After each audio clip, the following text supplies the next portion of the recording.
Vilma Santos Recto, Senator Secretary Ralph Recto. Ito ay event para sa buong Batangas at we're very happy na dito po ino-host sa aming city, sa Lipa City.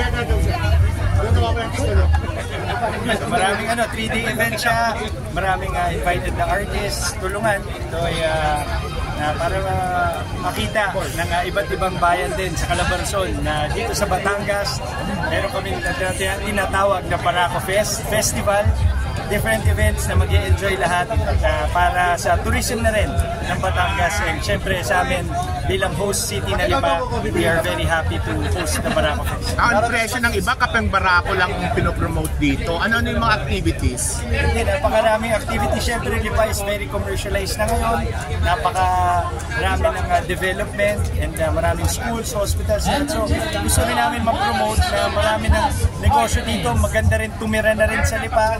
So from agri dati na Kaping Barako, ngayon napakarami ng development at marami na rin ang nagmamigrate sa Lipa, and we are very happy na maraming lumilipat dito sa amin at dito na nag-uumpisa panimulang buhay.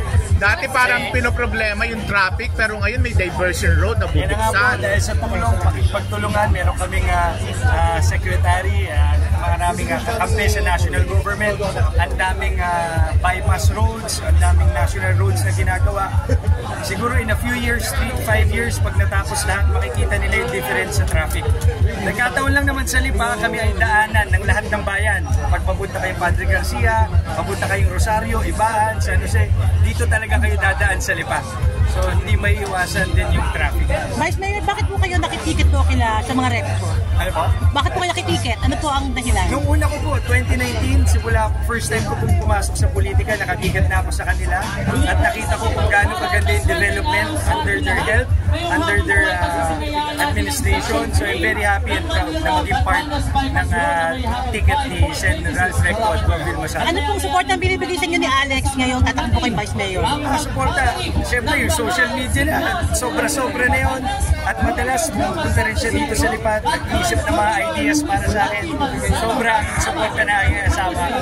Moral support, malaking bagay din. Supportado ba niya yung Barako Festival? Yes, she will be here on Saturday. Wow. Bisita rin siya.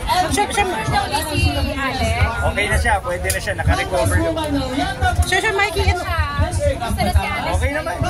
Okay, very strong siya. Kaya hindi rin ganun kahirap para sa akin bilang asawa dahil ang lakas ng faith niya sa Panginoon, ang ganda ng upbringing ng mga magulang. So baga nalagpasan din slowly, may mga oras din na syempre, pero generally strong siya. Reaction niya sa napanood yung interview mo kay Tony? Okay naman. Ayos naman. Di ba nagbalik sa kanya yung moments dahil dun sa mga kwento?